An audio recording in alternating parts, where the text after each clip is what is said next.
साथियों नमस्कार। आप सबों का हमारे YouTube channel fish farming Chhattisgarh में आप सबों का स्वागत है। आज हम आप लोगों के सामने एक वीडियो लेके आ रहे हैं और इस वीडियो को लाने का मुख्य मकसद हमारा ये है कि जो छोटे मछली पालक होते हैं या जो छोटे तालाब में मछली पालन करते हैं या तो जिनका एक या दो तालाब होते हैं उनके लिए ये वीडियो विशेष लाभदायक है, क्योंकि बहुत सी ऐसी जानकारी होती है जिसको हम समझ नहीं पाते हैं, जान नहीं पाते हैं, जिसके कारण से हम जो अपना काम शुरू करते हैं उस काम में हम सफल नहीं हो पाते हैं।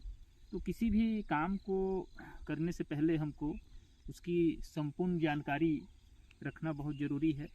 और जब हम बिना समझे काम को शुरू करते हैं तो होता क्या है कि जब हम असफल हो जाते हैं तो हमारी उत्साह धीरे धीरे कम होने लगता है और परिणाम स्वरूप हम लोग उस काम को छोड़ देते हैं।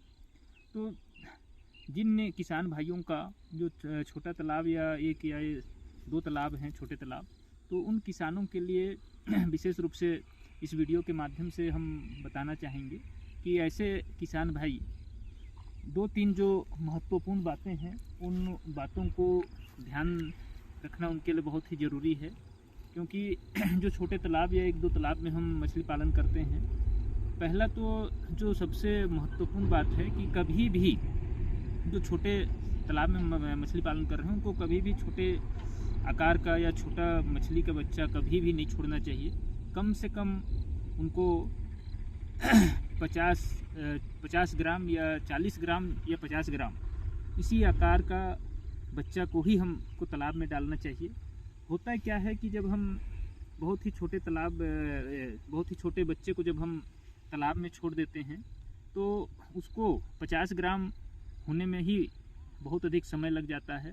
और इस बीच में अधिकतर जो हमारे आसपास के जो मछली पालक होते हैं वो जून जुलाई में डालते हैं। और जब छोटा बच्चा को हम 200 लाइन या 300 लाइन का बच्चा को जब हम डाल देते हैं तो परिणाम ये होता है कि वो ग्रोथ नहीं कर पाता है। और कुछ ही समय के बाद जुलाई में हम बच्चा डालते हैं तो 2-3 महीने के बाद हमारा जो मछली है वो मुश्किल से 50 ग्राम से 100 ग्राम के बीच तक ही आ पाता है। कारण उसका ये होता है कि जो छोटा मछली होता है वो 50 ग्राम होने में बहुत अधिक समय लेता है। और जब हम बड़ा मछली मान के चले कि हम 50 ग्राम का बच्चा हम डाल रहे हैं तालाब में, तो निश्चित ही वो अधिक फास्ट गति से या तीव्र गति से ग्रोथ करेगा और उसको बड़ा होने में कम समय लगेगा। तो इसलिए हमेशा जो भी मछली पालक जो छोटे तालाब में डाल रहे हैं बच्चा, तो हमेशा उनको बड़े आकार का या 50 ग्राम तक का बच्चा को ही तालाब में डालना चाहिए।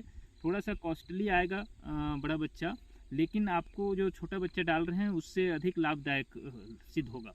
तो ये एक महत्वपूर्ण बात है जिसके कारण से भी हम असफल होते हैं। तो हमको ध्यान रखना है कि जब भी हम बच्चा छोड़ रहे हैं तो ध्यान दें। कोई भी आपको जो मछली बच्चा बेचने वाले होते हैं उनका काम रहता है कि मछली बच्चा को किसी प्रकार से बेचें, तो वहाँ पर आप ध्यान रखिएगा कि उसके कहने से आपको लाभ होने वाला नहीं है। जो मछली बच्चा बेच रहा है उसका काम है मछली बच्चा बेचना और मछली बच्चे से प्रॉफिट कमाना। तो आप को डिसाइड करना है कि आप छोटे मछली पालक हैं तो हमेशा बड़े आकार का बच्चा डालें, जिससे हम सफल होंगे। और हमारी सफलता, जैसे हमको सफलता मिलती है या प्रॉफिट मिलता है, तो हमारी उत्साह बढ़ती है और हम काम को हम आगे बढ़ाना शुरू करते हैं। तो ये एक महत्वपूर्ण बात है और इन बातों को भी हमको बहुत ही महत्वपूर्ण रूप से इसको ध्यान में रखना हमको बहुत ज़रूरी है, ताकि हम कभी भी असफल ना हों। और दूसरी बात है कि डालने के बाद में उसकी देखभाल करना। होता क्या है, अक्सर हम मछली डालते हैं और उसको भोजन की व्यवस्था नहीं करते हैं, जिसके कारण से भी हमारा जो मछली पालन का जो व्यवसाय है या काम है वो सफल नहीं हो पाता है।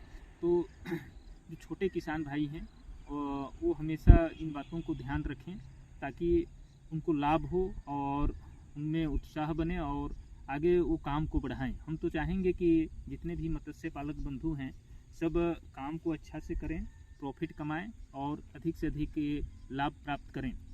धन्यवाद।